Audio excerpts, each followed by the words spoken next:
इस लेक्चर में हम लोग थ्योरी ऑफ स्ट्रक्चर का देखते हैं eccentricity with respect to both axis. पिछले लेक्चर में हम लोग देखे थे कि एक ही एक्सिस के अबाउट इसेंट्रिक हो लोड। पिछले लेक्चर में देखे थे कि ये मेरा मान लीजिए क्रॉस सेक्शन है कॉलम का, तो या तो लोड इधर हो या लोड यहाँ हो, और उसके लिए हम लोग फॉर्मूला निकाले थे और एक क्वेश्चन भी डील किए हैं इसके अबाउट, या तो लोड यहाँ हो या यहाँ हो। लेकिन इस केस में क्या होगा कि लोड मान लीजिए यहाँ कहीं है, लोड क्या है कहीं इधर है, तो यहां से लेके यहां तक ये दूरी x कहलाता है, यानी इसको हम लोग बोल देते हैं EX, और इस दूरी को हम लोग बोल दिए EY। क्लियर है? यानी इस एक्सिस के अबाउट भी इसेंट्रिक है और इस एक्सिस के अबाउट भी इसेंट्रिक है। अगर इस तरह से हो तो मैक्सिमम स्ट्रेस इंटेंसिटी हम लोग कैसे निकालते हैं, इसके बारे में इस वीडियो में हम लोग को देखना है। क्लियर है? यानी इसेंट्रिक क्या हो, कोई भी लोड इसेंट्रिक हो दोनों एक्सिस के अबाउट, y एक्सिस के अबाउट भी और x एक्सिस के अबाउट भी, तो हम लोग क्या करते हैं मैक्सिमम या मिनिमम स्ट्रेस इंटेंसिटी निकालने का कोशिश करते हैं। तो सबसे पहले हम लोग डायरेक्ट स्ट्रेस का फॉर्मूला जानते हैं, P/A होता है। अब देखिए कंबाइंड स्ट्रेस अगर हम लोग निकालते हैं तो कंबाइंड स्ट्रेस क्या होता है, direct stress plus bending stress होता है। तो डायरेक्ट स्ट्रेस कितना हो गया, P/A प्लस माइनस। अब मान लेते हैं इस एक्सिस को अगर हम रिफरेंस मान लिए, किसको मान लिया रिफरेंस, y एक्सिस को, तो y एक्सिस को रिफरेंस मानते हैं, तो इस केस में बेंडिंग स्ट्रेस कितना होगा, y एक्सिस को अगर रिफरेंस मानते हैं, y एक्सिस मेरा रिफरेंस एक्सिस अगर होता है, तो इस केस में bending stress P into E। और देखिए इसको आप रेफरेंस माने हैं तो यहां से एक्सट्रीम फाइबर का दूरी, ये दूरी कितना है B/2, ठीक है, और डिवाइडेड बाय इस एक्सिस के about moment of inertia IYY। Clear? अगर हम लोग रेफरेंस मानते हैं x एक्सिस को, किसको माने हम लोग, x एक्सिस को अगर हम लोग रेफरेंस मान लें, x एक्सिस को रेफरेंस मान लें, यानी इस एक्सिस को रेफरेंस मानेंगे, तो load P into eccentricity EY, यानी इसेंट्रिसिटी यहां से ये दूरी कितना है EY, इंटू यहां से एक्सट्रीम फाइबर का दूरी, मतलब ये दूरी, तो ये दूरी कितना है, ये टोटल T है, ये दूरी कितना हो गया D/2 divided by IXX। Clear है? फिर से देखते हैं, अगर हम लोग रेफरेंस एक्सिस किसको माने, y एक्सिस को रेफरेंस एक्सिस लेते हैं, तो इस एक्सिस के अबाउट बेंडिंग स्ट्रेस क्या होगा, तो सिंपल है, लोड इंटू ये दूरी, लोड इंटू ये दूरी को ही इसेंट्रिसिटी बोलते हैं। लोड इसके अबाउट अगर हम मोमेंट निकालेंगे इस पॉइंट का, तो लोड इंटू ये दूरी होगा ना, P इंटू EX, और यहां से यहां तक का दूरी, ये एक्सट्रीम फाइबर का दूरी है B/2 डिवाइडेड बाय IYY। उसी तरह अगर इस एक्सिस को रेफरेंस मानते हैं हम लोग, तो उस समय बेंडिंग स्ट्रेस कितना होगा, इतना होगा, यानी ये दोनों एक साथ एक्ट होगा इस कॉलम पे, यानी direct stress plus minus y axis के अगर रेफरेंस मानते हैं तो ये बेंडिंग स्ट्रेस, और प्लस माइनस x एक्सिस को रेफरेंस मानते हैं तो ये बेंडिंग स्ट्रेस। ये किसके कारण लिखे हम लोग, y एक्सिस रेफरेंस है अगर मेरा, और ये किसके कारण है, x एक्सिस मेरा रेफरेंस है, ये दोनों कंबाइंड रूप से आएगा मेरा। क्लियर? यानी अगर हम लोग eccentricity with respect to both axis पढ़ते हैं, तो direct stress plus minus y axis को रेफरेंस मानते हैं तो उसके कारण bending stress, plus minus x axis को रेफरेंस मानते हैं तो उसके कारण बेंडिंग स्ट्रेस। इसके बाद हम लोग क्या करते हैं, इसको कैलकुलेट करते हैं। अब देखिए इसको लिखे P/A प्लस माइनस, ऊपर वाला तो टर्म वही है, नीचे वाला देखिए हमको क्या निकालना है IYY, यानी बेंडिंग मोमेंट अबाउट इस एक्सिस के अबाउट, तो 1/12 तो होगा ही, तो 1/12 लिख दिए। अब हम सिखाए थे कि ये एक्सिस जिसको कट कर जाएगा उसका क्यूब होगा, तो किसको कट कर रहा है, विड्थ को, तो विड्थ का क्यूब इंटू डेप्थ। क्लियर है? अब दूसरे में इसको हम रेफरेंस माने हुए हैं, तो 1/12 तो होगा ही, ये कट किसको कर रहा है, किस एक्सिस को, डेप्थ वाले को क्या कर रहा है, कट कर रहे थे, यानी D का क्यूब इंटू B। यानी मोमेंट ऑफ इनर्शिया किस तरह से निकालते हैं आप लोग समझ गए होंगे। मतलब ये कैसे आया यहाँ पे, यानी सिंपल, अगर आप x रखिएगा यहाँ पे तो मोमेंट ऑफ इनर्शिया y का लीजिए, अगर इसेंट्रिक अबाउट y लेते हैं तो मोमेंट ऑफ इनर्शिया x के अबाउट आपको निकालना पड़ेगा। तो अब यहाँ सिंपल है, p बाई ए फर्स्ट के जैसा ही है, into p into e x b divided by 2 नीचे दे देते हैं 1/12 b cube into d plus minus p e y d 2 नीचे दे देते हैं 1/12 बी डी क्यूब। सिंपल है। अब ये हो गया p by A plus minus 6 को ऊपर भेज देते हैं p ई एक्स, और एक नीचे ये कट जाएगा तो b स्क्वायर डी हो जाएगा, यहां से एक कट गया, ये वाला भी term plus minus 6p e y divided by d square upon b, यहां से एक डी कट जाएगा। क्लियर। इसके बाद हम लोग लिख सकते हैं ये p by A plus minus 6p e x, इसको लिख सकते हैं b इंटू डी, बाहर में d कर दिए, plus minus 6p e Y, इसको लिख सकते हैं d इंटू बी, ब्रैकेट से बाहर b कर दिए, ये d कर दिए सॉरी, यहाँ b होगा और यहाँ पे मेरा d होगा क्योंकि 2 d है, यहाँ b का स्क्वायर है। क्लियर।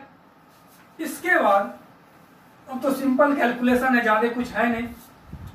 अब इसमें क्या है, सिंपल कैलकुलेशन हम लोग करते जाते हैं, निकाल लेंगे, इसलिए टॉस आसान होता है क्योंकि इसमें सिर्फ मैथमेटिकल कैलकुलेशन है। एक बार आप समझ जाइए तो आराम से टॉस समझ जाइएगा। इसके बाद क्या है, p upon a plus minus 6p e x divided by area into b, ये एरिया हो गया, विड्थ इंटू डेप्थ एरिया, फिर plus minus 6p e y area into d, इसमें एरिया इंटू डी हो गया।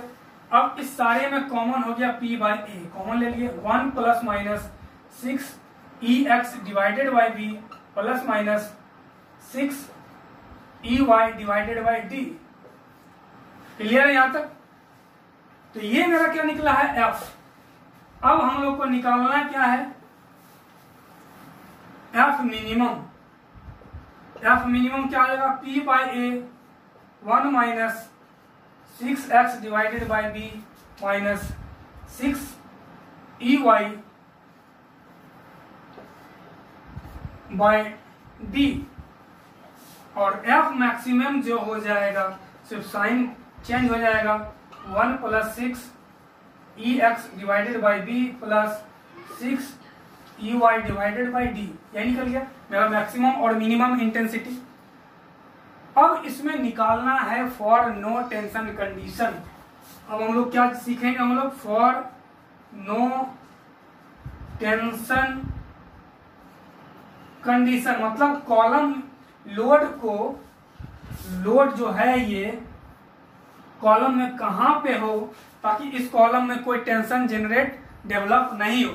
तो नो टेंशन कंडीशन में हम लोग क्या करते हैं, एफ मिनिमम को 0 करके देखते हैं, एफ मिनिमम को 0 करके क्या करते हैं हम लोग, नो टेंशन कंडीशन निकालते हैं।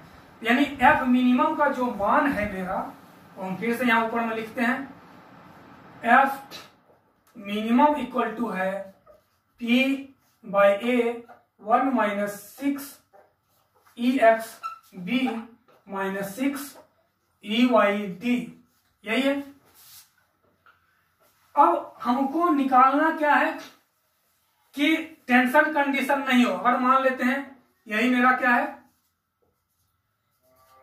लोड यहां हो, यही ना बाय एक्स, ये यही केस हम लोग पढ़ रहे हैं कि अगर लोड क्या हो, इसेंट्रिक हो, दोनों एक्सिस के अबाउट, इस एक्सिस के अबाउट भी इसेंट्रिक है, इस एक्सिस के अबाउट भी इसेंट्रिक है, तो हम निकालना चाहते हैं कि कितना दूर इधर हो और कितना दूर इधर हो, मतलब ये रेंज क्या हो, ये रेंज क्या हो जिसके अंदर हम लोड को अगर रखें तो टेंशन डेवलप नहीं करे, इसके अंदर कहीं पे भी लोड रखें।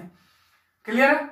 तो ये निकालने के लिए हम लोग क्या करते हैं, सबसे पहले मान लेते हैं in x axis, x axis पे क्या होता है, y का मान 0 होता है, इस एक्सिस पे सिर्फ, इस एक्सिस पे जैसे 5 और 0 लिखते हैं, तो इस एक्सिस पे y का मान क्या होता है, 0। इन एक्स एक्सिस पे मेरा ई वाई का मान क्या होगा, जीरो होगा, एक्स एक्सिस पे ई वाई का मान जीरो होगा, इसमें हम लोग ई वाई का मान जीरो रख देते हैं। ठीक है, फॉर नो टेंशन, सबसे पहले क्या है, for no tension condition F minimum equal to zero. सबसे पहले तो F minimum equal to zero रखेंगे ही, और इसका भी वैल्यू अगर हम एक्स एक्सिस में निकालना चाहते हैं, in x axis that is e y equal to zero, यानी इसका वैल्यू हम जीरो यहां रखते हैं, P upon a 1 minus 6 e x divided by b, इसका तो minus 6 into zero by d, इसका मान जीरो रख दिए। हम सिर्फ एक्स एक्सिस के अबाउट अभी निकालना चाह रहे हैं क्या, कि एक्स एक्सिस पे इसके अबाउट कितना दूरी पे हम लोग लोड रखेंगे ताकि इसेंट्रिक ये टेंशन डेवलप नहीं हो उस कॉलम में। तो ये तो जीरो हो नहीं सकता क्योंकि ये स्ट्रेस है, ये कभी भी जीरो नहीं होगा।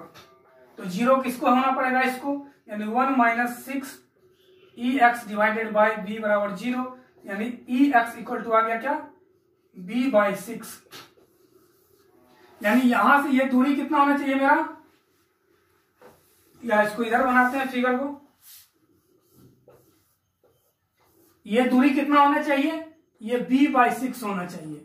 अब हमको दूरी निकालना है किधर, इस तरफ। तो इस ओर अगर हम दूरी निकालना चाहते हैं तो उस केस में क्या करेंगे, अब दूरी हम लोग किस पे निकालना चाह रहे हैं, y एक्सिस पे। तो दैट इज y एक्सिस के ओर निकालना चाहेंगे तो ई एक्स बराबर जीरो हो जाएगा इस इक्वेशन में। तो ई एक्स बराबर जीरो हो जाएगा, तो उस समय क्या हो जाएगा, जीरो बराबर p by a 1 minus 6 e y divided by जी डी। ठीक है, तो यहां से मेरा ई वाई निकल गया क्या, डी बाई 6। यानी नो टेंशन कंडीशन में यही कॉलम का क्रॉस सेक्शन है, इधर तक हम लोग कितना जा सकते हैं, b बाई 6, और इधर कितना जा सकते हैं हम लोग, d बाई 6। मतलब इस रेंज में अगर इधर भी b बाई 6, इधर भी माइनस b बाई 6, इधर भी d बाई 6, यानी इस रेंज में, मतलब यहां से लेके यहां तक b बाई 6 है, ये b बाई 6 है, तो यहां से यहां तक टोटल कितना हो गया, b बाई 3, और ये है d बाई 6, और नीचे भी d बाई 6, ये कितना हो गया, d बाई 3। मतलब b बाई 3 और d बाई 3 का एक रेक्टेंगल बनाते हैं, तो उसके अंदर कहीं भी हम लोड रखेंगे तो इसमें टेंशन डेवलप नहीं होगा, यानी नो टेंशन कंडीशन होगा। क्लियर है, यानी नो टेंशन कंडीशन के लिए एक ऐसा रेक्टेंगल बनेगा इसके अंदर अंतर्गत जिसका विड्थ b बाई 3 होगा और डेप्थ d बाई 3 होगा। अगर इसके अंदर हम कहीं भी लोड रखते हैं तो टेंशन इसमें डेवलप नहीं होगा। इस वीडियो लेक्चर में हम लोग देखे इसेंट्रिसिटी अबाउट बोथ एक्सिस। फिर अगला लेक्चर में कुछ अगला चीज हम लोग सीखेंगे। इतना आज के लिए इतना ही। Thank you.